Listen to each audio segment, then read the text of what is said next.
Thank you very much. It's a great honour and joy to be with you today here in the Maltese Parliament. I'm grateful to you, Mr. Speaker, to Ombudsman Zamet McCowan, and to everybody here for their kind invitation and for coming. Through the Public Service Ombudsman Group and the International Ombudsman Institute, my office has had long-standing and cordial relations with the Office of the Maltese Ombudsman. And it's great that this is continuing with this kind of exchange. These relations are important because being a national ombudsman is a lonely and difficult job. When I took up post 7 years ago, I was under no illusion how difficult it would be to lead an institution seriously in need of public and stakeholder trust.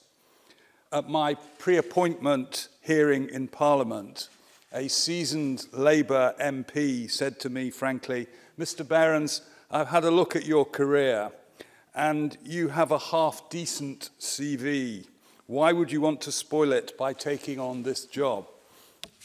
And my reply was, my wife has been asking the same questions. And he replied, "Sensible woman." And I said at the time, reminding me of what Emily O'Reilly said, that being an ombudsman would be like playing the piano and moving it downstairs at the same time. And so it has proved an immense challenge. In surviving what has been a character-building experience, I've relied on the core ombudsman principles of independence, fairness, and transparency, but also on the support of my work colleagues. You cannot be an ombudsman without taking your colleagues with you, as I noted in the excellent atmosphere in the office yesterday.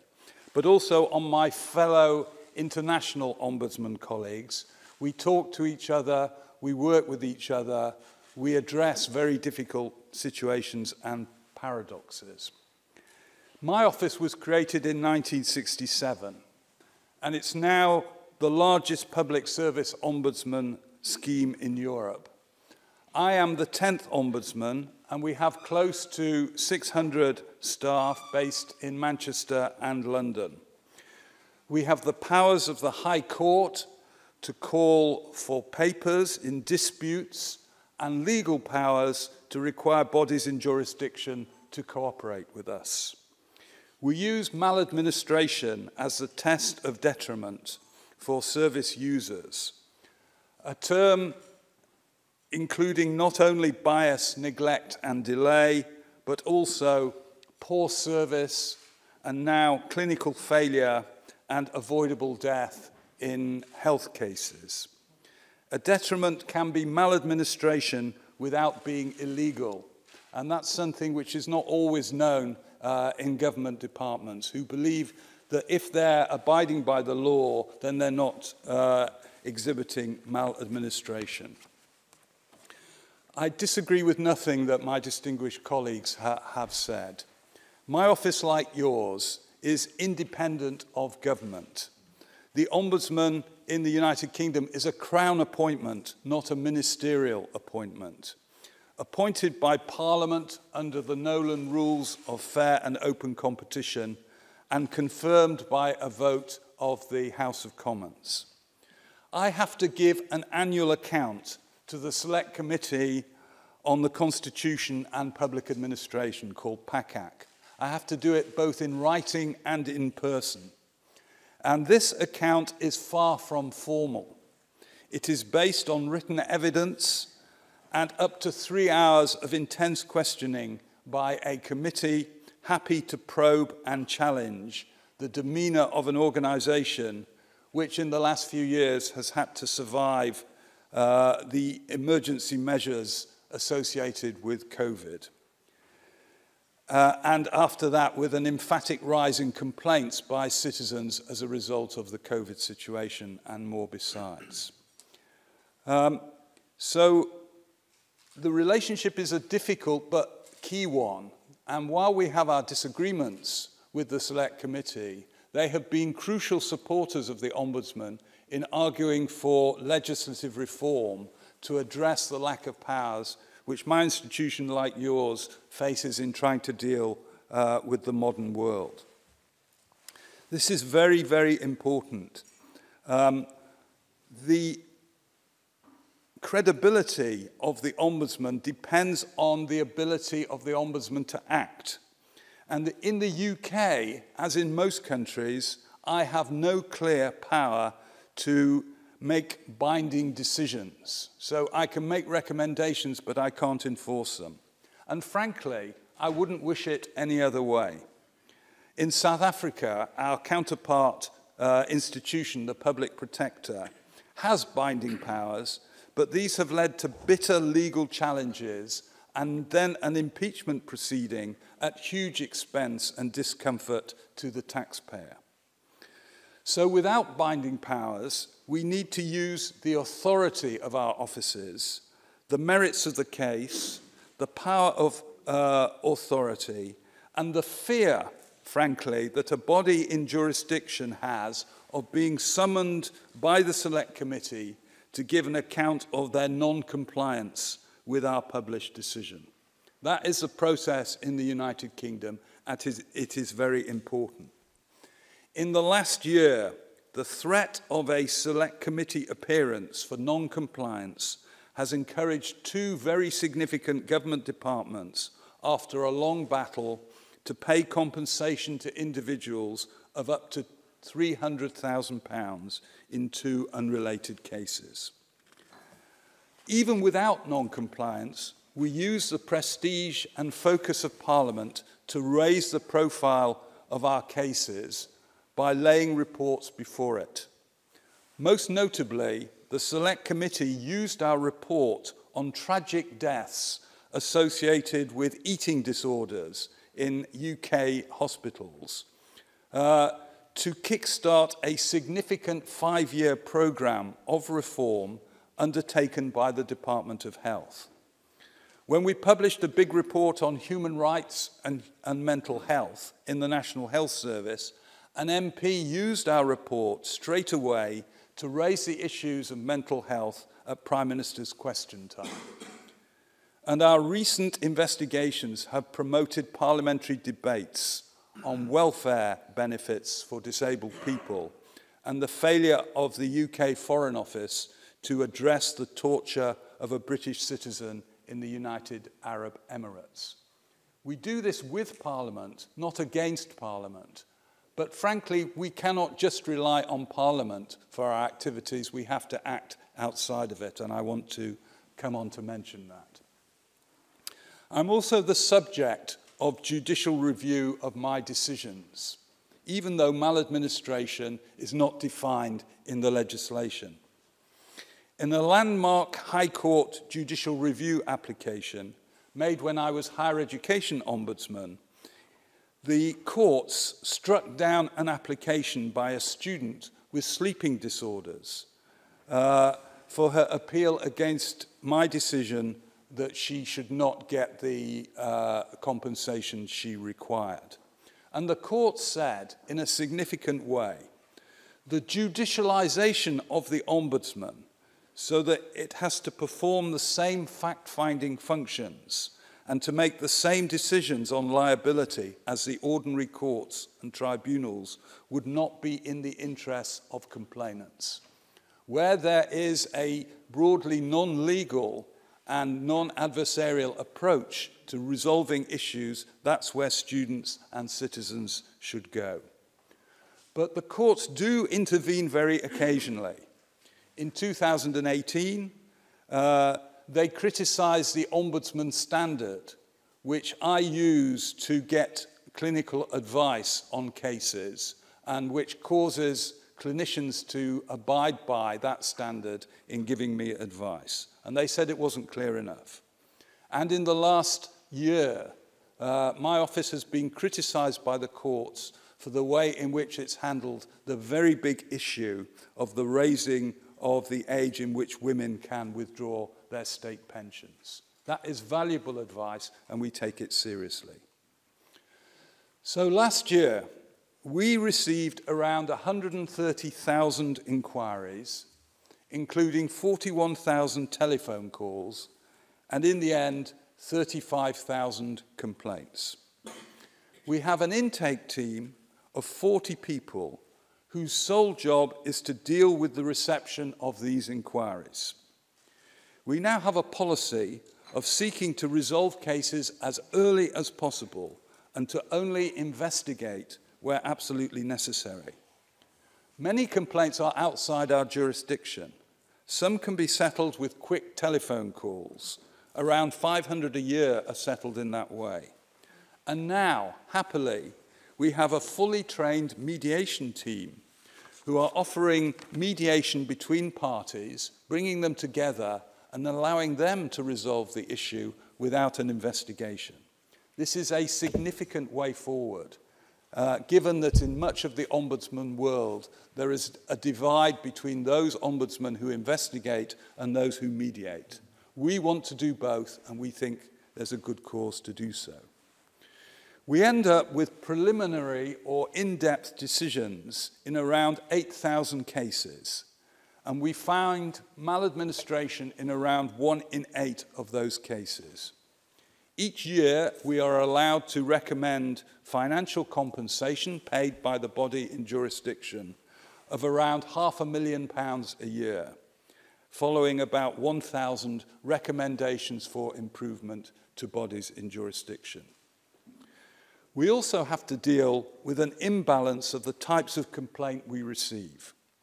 I have 2 jobs as both health service ombudsman and parliamentary ombudsman.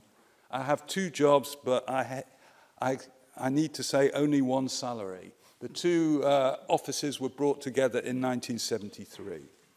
And health service complaints considerably outweigh complaints against government departments. Why is this? There is a simple structural reason for it. Since 1967, complaints in cases about government departments cannot be made directly to my office, but must go to a member of Parliament first. This is a hopelessly out-of-date and damaging rule. It's contrary to the Venice Principles endorsed by the Council of Europe and the United Nations General Assembly. It has been consistently criticised by our Parliamentary Select Committee because it acts as a disincentive to citizens to bring their complaints forward. In a survey we recently completed of 2,000 people who had not gone to their MP first, 80% of them disappeared after being told that they would have to go to their MP. Now, looking to the future, I have some abiding convictions which I want to put to you for a discussion. First, if an ombudsman is not independent and doesn't speak truth unto power, she or he is not doing their job. That's the top and bottom of it. As ombudsman, I've found for complainants over a succession of horrible avoidable deaths in the National Health Service. I've criticised the culture in the health service, which in too many situations enables leadership to put the reputation of their institution above patient safety. I've found that British citizens from the West Indies were subject to human rights violations in attempts to remove them from the United Kingdom after 50 years of peaceful contribution to British life. Time and again, British departments have failed to listen to their service users, and we have tried to put that right. That is our role. Secondly, one of the biggest obstacles to doing the job properly is wanting to be popular and to be loved by everyone. Well, I can tell you personally that this cannot happen. This is a misguided and impossible dream for an ombudsman who should never look to it. Thirdly, despite outstanding examples of heroic practice around the world, Dmytro Lubinets in Ukraine, Tudi Madonsela in South Africa, and Adam Bodnar in Poland, there is no golden age of the Ombudsman institution to look back to. This is in part because there are lots of different types of ombudsman institutions. In much of North America, for example, ombuds do not investigate at all. They confine themselves to support, advice, and mediation. Also, ombudsman institutions have had to continually reinvent themselves, as the speaker has pointed out, in the light of considerably changing circumstances. The loss of public trust in state institutions is a very big issue across Europe and the world. The decline of citizen deference in the face of state institutions. I had an hour-and-a-half meeting with a complainant, and at the end of it, he got up and he said, "Mr. Behrens, before I met you, I thought you were a complete idiot. Now," he said, "I'm not quite sure about that." Deference has gone, and that's probably a good thing. The slow erosion of gender bias in public sector hierarchies is very important and has led to people wanting to change the name of the Ombudsman because they think it's a gender-biased term. And the rise to commitment to human rights approaches in public policy is very important, particularly for the new set of ombuds schemes which were created in the early 21st century. As a result, and in my view, ombudsman leaders and their parliamentary oversight bodies have to be collective and outward-facing in their approach to big challenges. We have to learn from our own experience, but we also have to learn from the experience of our counterparts. As Benjamin Disraeli, who spent time on his grand tour in Malta, I've researched it, he said about Sir Robert Peel, he was a burglar of other men's intellects. That's what ombudsmen have to do in order to be effective. It's a good thing. We and Parliament have to learn, borrow, and even steal ideas about what works as we go along. Fourthly, and most important, being an ombudsman is an art. It is not a science. I made this clear in the big research study we did with the IOI, looking at the impact of COVID on European institutions, published in 2021, called The Art of the Ombudsman. Sorry about that. It was based on questionnaires returned from 57 national ombudsman schemes and subnational schemes in 38 different countries.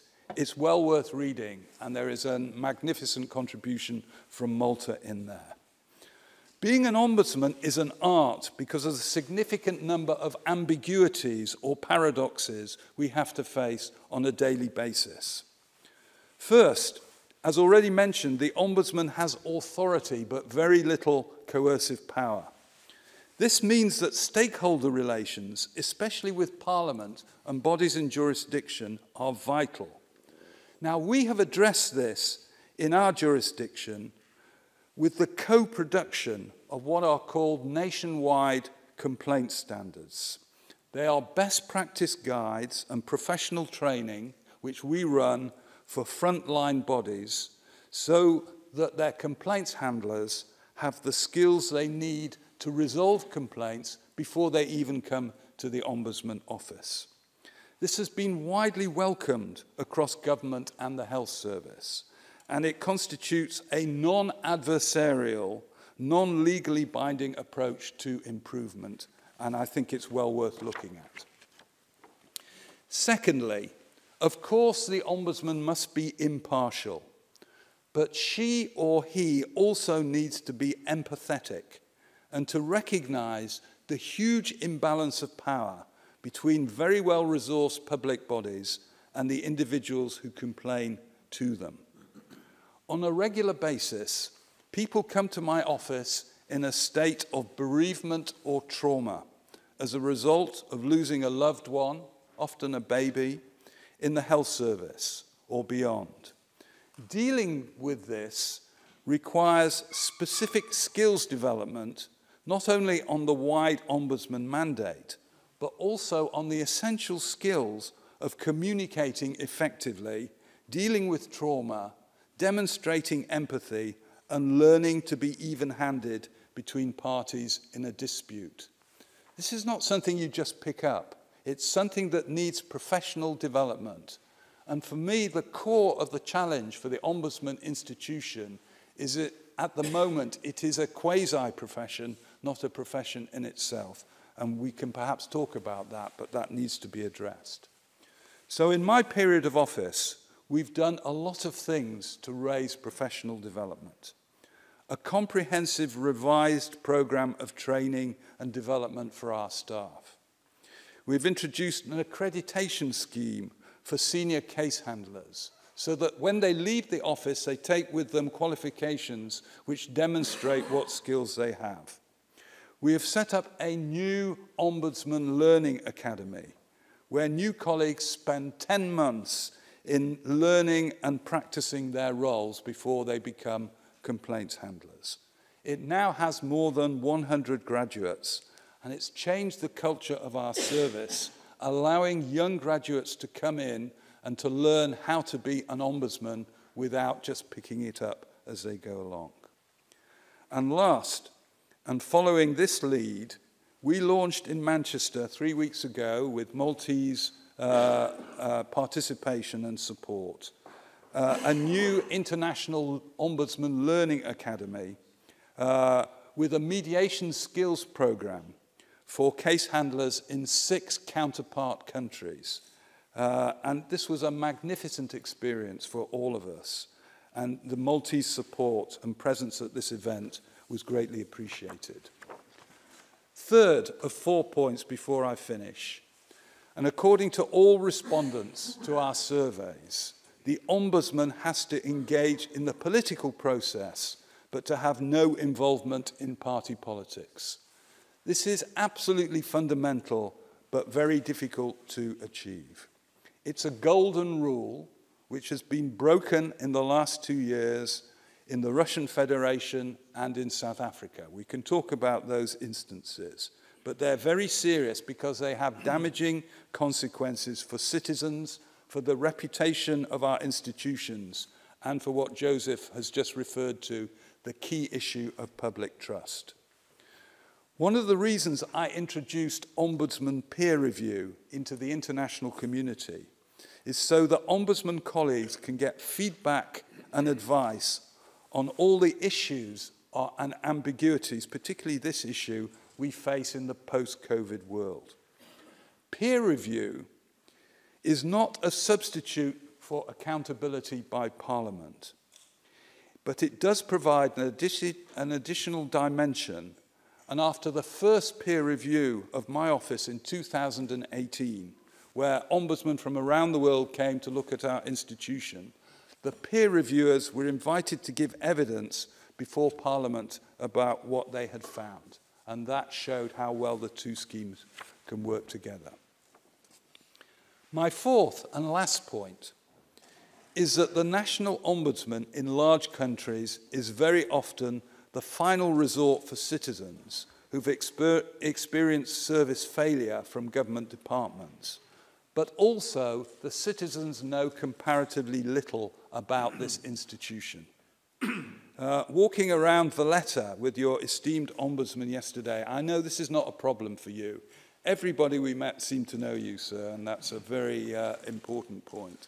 But in bigger countries, it is a key issue. I went to a hospital in Sussex at 8 o'clock in the morning to visit, to find out what was going on.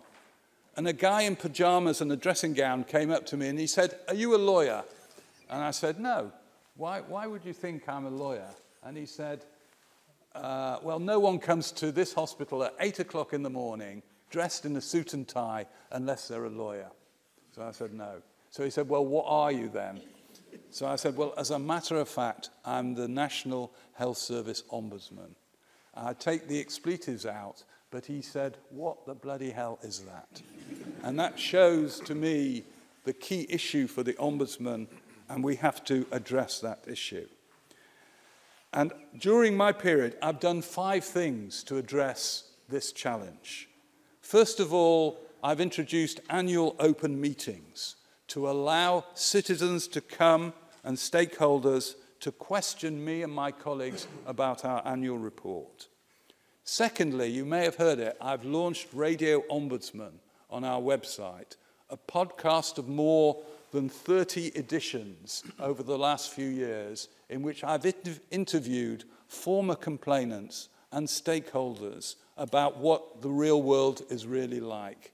And that's been so important in bringing people back and asking them to tell us why they think we didn't do very well or how they think we could do things better.